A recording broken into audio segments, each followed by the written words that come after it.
Vamos aproveitar que eu falei da semelhança entre círculos para falar dessa questão aqui. Utilizando um compasso ou um objeto circular, desenhe um círculo em uma folha de papel. Com auxílio de um barbante, meça o seu contorno e anote essa medida. Em seguida, meça o diâmetro desse círculo e anote essa medida também.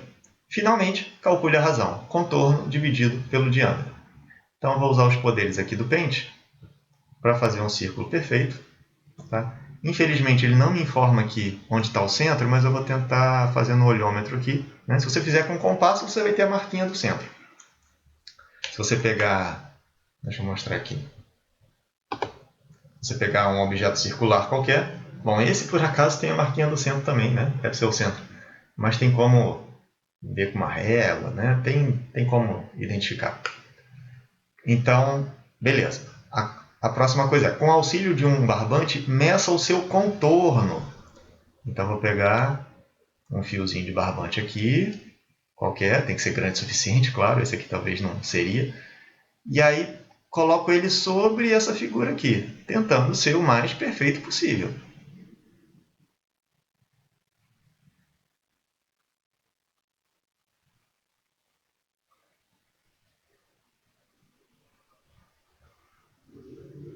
Pronto. Tá, então, se eu fizer esse aqui com a minha tampinha, mesma coisa, pegar um barbante. Aqui vai ser difícil de eu fazer na tela, mas né, vocês tentem fazer. Peguei um barbante aqui, tá? E aí eu vou contornando toda essa figura. Aqui o barbante vai ficar caindo porque eu não consigo segurar. Mas, né, apoiado na mesa, você faria a mesma coisa também. E aí marca onde terminou então esse contorno. Deixa eu voltar aqui. Pronto. Marca onde terminou o contorno, né? Pode marcar com a canetinha ali no barbante. E aí você mede, estica esse barbante, né? Pega isso aqui, estica aqui, mede com a régua, agora que você sabe usar a régua, mede aí, e anota essa medida aqui. Tá? Eu vou fazer aqui o meu, com essa tampinha, e aí eu já falo as medidas que eu encontrei. Ó, com essa minha tampinha aqui, o contorno foi essa parte aqui do barbante. Opa, aqui, isso aqui. Tá, estou marcando aqui com esse indicador aqui onde que terminou. Agora eu vou pegar a régua, medir essa parte aqui e anotar essa medida. O meu aqui deu 24,3 centímetros. Tá? Você anota o seu. O círculo seu não vai ser necessariamente do tamanho dessa tampinha aqui. Então tá. Então, com o auxílio de um barbante, meça seu contorno e anote essa medida. Beleza. Em seguida, meça o diâmetro desse círculo. Vamos lá. O que é diâmetro de um círculo? Diâmetro é o segmento que vai de um ponto do círculo até outro passando pelo centro. Necessariamente passando pelo centro. Então, é isso aqui. Tá? Era para estar em linha reta, tá? Deixa eu fazer direito aqui o negócio.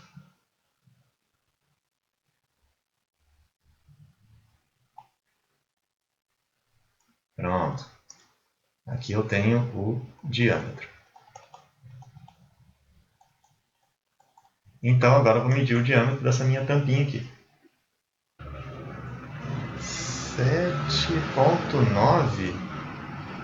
7,95, olha só, ficou bem no risquinho entre...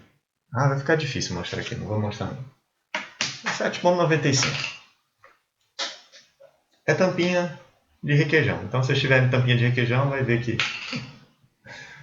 7,95 centímetros. Beleza, meço o diâmetro desse círculo, anota essa medida também. Finalmente, calcule a razão, contorno pelo diâmetro. Então, vamos abrir aqui a calculadora. Então, o contorno foi 24,3 dividido por 7,95.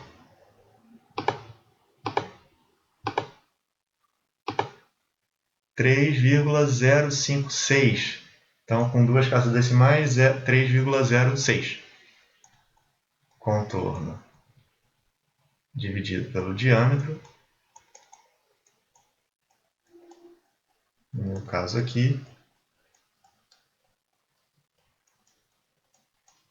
Deu aproximadamente 3,06, é isso?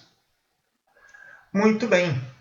Imagino que, se vocês tiverem feito a coisa bonitinha aí também, né, tentou medir isso aqui certinho, caprichado, tentou medir o diâmetro caprichado, se não errou na medição, se usou a régua direitinho, eu imagino que vocês tenham obtido um resultado parecido com esse aqui meu, certo? Claro que pode ter alguma diferença, porque a gente, né, tem limitações do nosso instrumento aqui de medida. Vai ver o barbante deu uma esticada, deu uma escorregada, não ficou todo esticado lá no contorno do círculo, ficou meio amassadinho. Mas você não pode encontrar uma coisa tipo 4 aqui, ou sei lá, 2,5. Né? Tem que ser uma coisa 3 e pouquinho, certo? Reconhecem quem é esse 3 e pouquinho? Bom, teoricamente, essa divisão aqui do contorno do círculo pelo diâmetro teria que dar sempre o mesmo valor. Né? Todo mundo teria que achar o mesmo resultado aí. Claro que o contorno ia ser uma coisa, o diâmetro ia ser outra, né? Diferentes círculos vão ter diferentes medidas, mas uma coisa dividida pela outra teria que ser sempre o mesmo resultado. Ou seja, a razão entre essas duas coisas é constante. E isso baseado naquela coisa que eu falei na questão anterior, de que todo círculo é semelhante, né? Todos os círculos são semelhantes entre si. Então a razão entre o contorno dele e o perímetro dele, pode pensar assim também, e o diâmetro preserva a proporcionalidade. Qualquer que seja o tamanho de círculo, a razão entre essas duas coisas vai ser a mesma para o circulão e para o circulinho, tá? Dada a proporcionalidade dada pela semelhança entre as figuras. Tá? Agora, tudo bem. Então, só que aqui a gente não tem os instrumentos super poderosos para fazer a medição perfeita, então espera-se que cada um encontre um valor, né, um pouquinho diferente. Eu aqui encontrei esse 3, pouquinho, outra pessoa pode ter encontrado, sei lá, 3,1, né, alguma coisa assim, ou 2,9, uma coisa muito perto aí do 3, pouquinho. Estaria muito errado se tivesse já muito fora disso, sei lá, 2,5, 3,5 e para fora disso. Né? Então, aí já não tem muito a ver. Porque esse valor teórico, teoricamente, que todo mundo teria que encontrar, é esse famoso sujeito aqui. Seria algo parecido com 3,1415, acho que 9,6, eu nem sei. Deixa eu botar aqui na calculadora para colar aqui. Ah não, 926. Mas não importa. Assim, só com duas casas decimais está de bom tamanho. Vou deixar que é o mais famoso, inclusive. Né? Mas a gente precisa saber que esse número super famoso aqui, ele não acaba só com duas casas decimais. Ele, na verdade, tem infinitas casas decimais e mais. Essas casas decimais não têm periodicidade. Não se repete. Né? Não é que nem você fazer 1 dividido por 3, né? 1/3. Que aí dá uma origem na periódica, né? 0,3. Isso não acontece com essa razão super especial aqui. Então, por esse número ser muito especial, a gente usa bastante ele, e até fora da geometria, em outras coisas que você acha que não tem nada a ver com círculo, ele aparece. Isso é muito legal. A gente batiza esse camarada por um certo nome, né? Porque, como ele tem infinitas casas decimais, a gente não pode falar todas as infinitas casas decimais para descrever ele com precisão. Então, para descrever ele com precisão, a gente dá um nome para ele. O nome desse camarada a gente chama pela letra grega π. O π é a letra grega equivalente ao nosso P, né? do nosso alfabeto, e usa a letra P por conta do cálculo da periferia de um círculo. Né? Envolveu aí o cálculo da periferia de um círculo. Então, aqui eu estou usando o nome contorno, porque a gente costuma usar mais isso do que periferia, né? Na nossa linguagem corriqueira. Periferia a gente usa para outras coisas que tem a ver com isso, né? É o que está em torno, é o que está em volta. Tá? Então, repara, aqui... professor, mas aqui não deu 3,14. Claro, aqui deu um erro de 0,08. Tá? Então, era natural que houvesse algum erro, mas como eu falei, não podia dar um erro, né, estrondoso, tipo encontrar aqui 4 ou maior do que isso, ou 2 ou menor do que isso. Tá? Tem que ser alguma coisa 3, pouquinho que aí faz algum sentido. Você mediu ali minimamente correto. Tá. Vai ter um capítulo à parte, depois, futuramente, especialmente sobre o π.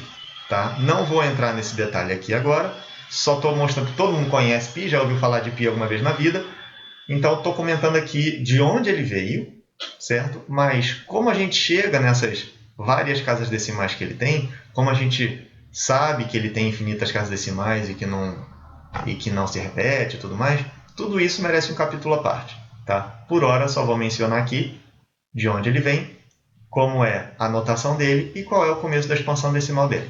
Beleza? Com base na planta de um apartamento em escala 1/150, qual o comprimento real de algo que mede 7 centímetros na planta? Tá, vamos lá. Primeiro, o que é planta de um apartamento? Não é aquele vasinho que você vai colocar na varanda, não. Planta em arquitetura, engenharia, qualquer coisa assim, é essa representação vista de cima da coisa que você vai construir. Né? Ou planta baixa, né? O pessoal também chama de planta baixa. Mas só planta, né? Nesse contexto dá para entender o que é.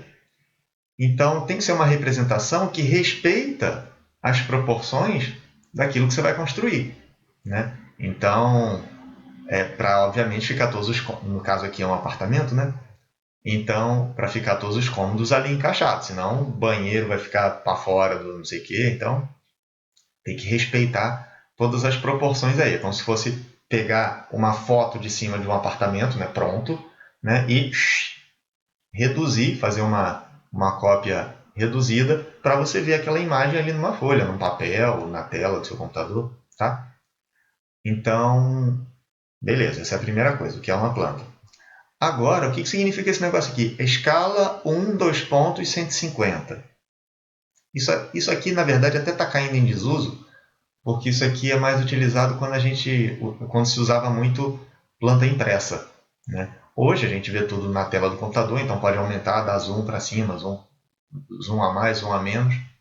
Então, depois a gente vai ver uma outra ferramenta que permite usar esse zoom aí sem ter problema. Tá? Mas imagina que você é o engenheiro-chefe lá da obra e você tem aquele papelzão lá que eles colocam impresso com a planta para você ir orientando a obra. E ter essa informação aqui, 1, 2 pontos, 150.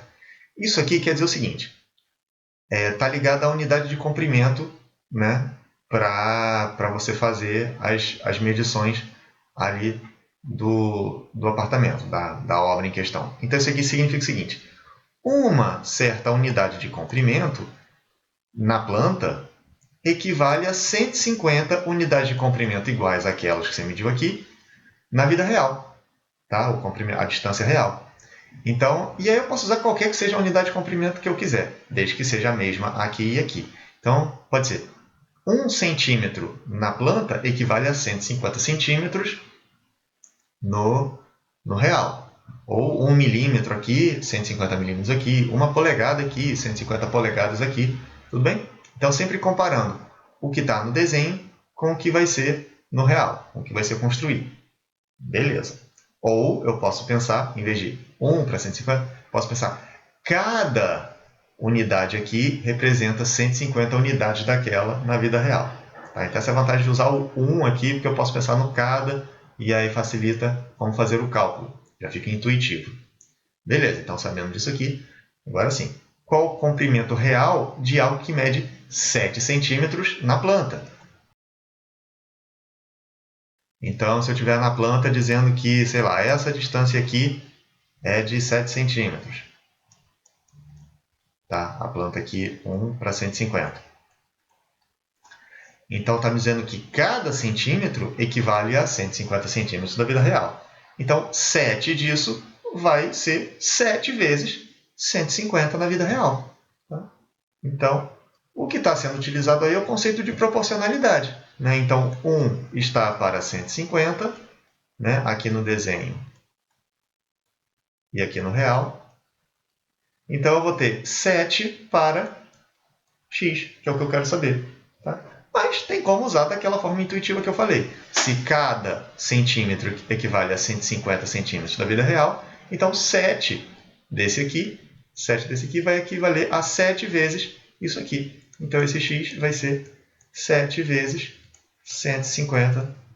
Então, vai dar 1.050 centímetros. Que, se eu quiser colocar em metros, seria 10 metros e meio, né? Então, a parede desse cômodo aqui equivaleria a uma parede de 10 metros e meio. Determine as dimensões, largura e altura de uma tela de TV 16 por 9 de 40 polegadas. Então, vamos lá, vamos entender o que é cada coisa aí. Então, a tela de TV é uma coisa retangular, né? E eu estou informando aqui que tipo de retângulo é. Esse 16, 2.9 significa o seguinte. 16, vou escrever aqui para ficar menos apertado. Isso aqui significa o seguinte.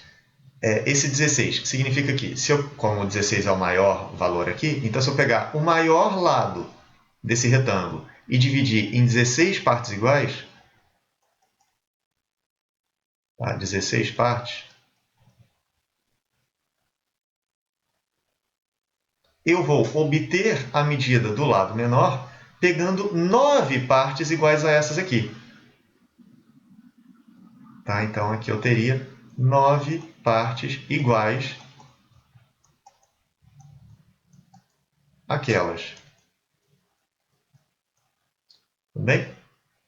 Então, ou eu poderia fazer o contrário, né? Poderia começar daqui, né? Então, deixa eu fazer aqui do lado para reforçar.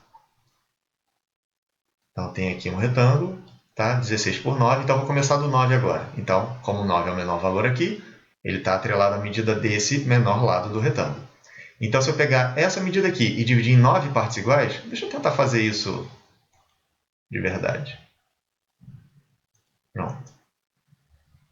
Aqui está dividido, então, em 9 partes iguais.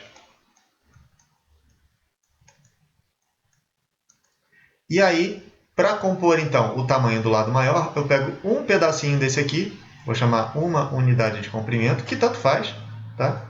Porque, assim, imagina, pode ser desde a tela do celular, quanto a televisão lá presa na parede. Tá? Então, não está atrelado à unidade que está sendo usada. O que importa é a proporção entre esses lados aqui. Então, para determinar a medida desse maior lado aqui, eu tenho que pegar 16, né? Aqui é a mesma unidade aqui que eu estou usando, mesmo tamanho, mesma distância aqui, aqui e aqui. Então, eu tenho que pegar agora 16 coisinhas desse aqui, para preencher aqui. 16 unidades de comprimento iguais a essas aqui, para ter o maior lado. Beleza? Ou seja, eu tenho um retângulo onde a razão entre o maior lado e o menor lado vai ser de 16 por 9, já que eu estou usando a mesma unidade de comprimento. Então, a razão de proporção aí é 16 por 9. Tá? Então, isso que significa esse 16 por 9 aqui. Só que eu estou falando de uma tela de TV de 40 polegadas.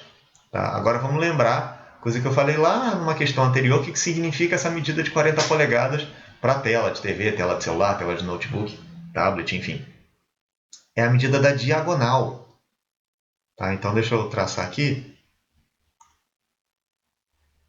Eu sei agora que essa diagonal aqui mede 40 polegadas.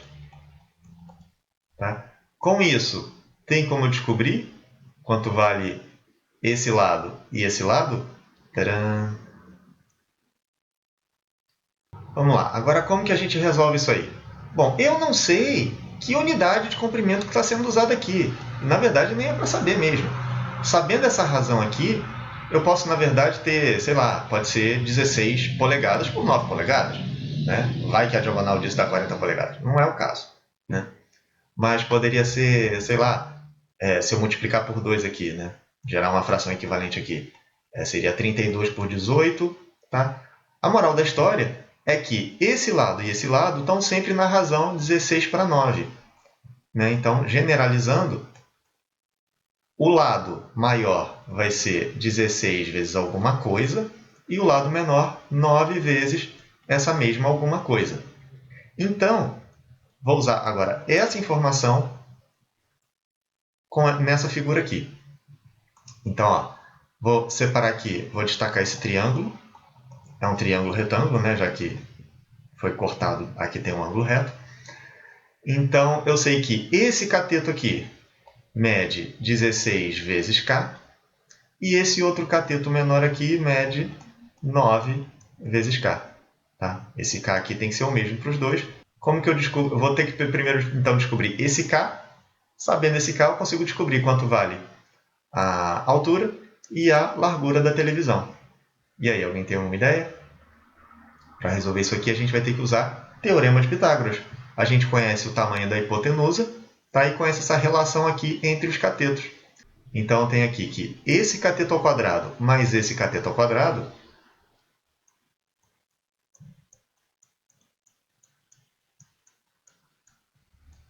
vai ser igual à medida dessa hipotenusa ao quadrado. Como a hipotenusa está em polegadas, então as medidas que eu obtiver aqui para esses dois catetos vai sair também em polegadas. Tá? Mas, beleza, então tem essa equação aqui para resolver. Então vamos lá. 9k ao quadrado vai dar 81k2 mais 16k ao quadrado, 256k ao quadrado, igual 40 ao quadrado, 1600, 1600. 337k ao quadrado é igual a 1600. Então, k ao quadrado é igual, né? Vou dividir agora tudo aqui por 337. Então, 1600 dividido por 337. E vamos tirar a raiz quadrada agora. Então, k é igual a raiz quadrada de 1600 por 337. Eu poderia ter feito essa conta aqui logo na calculadora, mas vou tentar usar a calculadora só no final.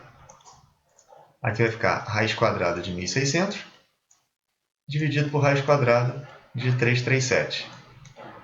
Raiz quadrada de 1600, bom, esse 1600 é fácil, né? Porque veio do 40 ao quadrado, então a raiz quadrada dele é o 40. Vai ficar 40 dividido por raiz de 337. Agora sim, vou apelar para a calculadora. Ó, eu até vou usar uma coisa aqui para, né, quem tiver calculadora científica pode fazer isso de uma vez só. 40 dividido. Agora eu vou calcular aí, nessa mesma expressão, esse raiz de 337. Vai ficar... Agora só não sei se eu tenho que botar raiz antes ou depois. Deixa eu tentar antes. Não, já botou raiz de zero? Será que não aceita? Né? Tem que fazer 337. Opa! 337 e aí botar a raiz. Isso. Então esse ainda não é o resultado, esse é só o resultado da raiz de 337. Então fecha parênteses. Beleza. Agora para fazer a divisão, aperto igual de novo. Beleza, agora deu 2,17. Então, como essa terceira casa decimal aqui é maior do que 4, então 2,18. Então, usando só duas casas decimais, esse K é aproximadamente 2,18. Muito bem, o que é esse K mesmo, hein? Se eu quero saber quanto mede esses lados aqui desse retângulo, dessa TV, é só fazer 16 vezes esse K que eu acabei de descobrir e 9 vezes esse K que eu acabei de descobrir. Então, a resposta para obter a largura é só fazer 16, aproximado, né? Vezes esse 2,18, já que o 2,18 está aproximado. E a altura vai ser aproximadamente 9 vezes 2,18. Opa! E agora eu vou usar a calculadora aqui para fazer as contas. Aqui deu, então, 34,88 polegadas. Né? Posso usar a mesma notação que estava sendo usada no enunciado. E o outro, aqui vai dar 19,62 polegadas. Beleza? Quem quiser saber em centímetro, faz a conversão aí de polegada para centímetro. Né? Foi o que a gente viu já em um exercício anterior também. Eu preciso saber alguma relação entre polegada e centímetro e faço a proporção, né? Faço uma regrinha de 3 para descobrir, se quiser, né, essas medidas aqui em centímetro. Como a questão não pediu, né, não fez essa restrição, então a questão só pediu as dimensões. Vou até conferir. Isso, largura e altura, está aí, largura e altura em polegadas.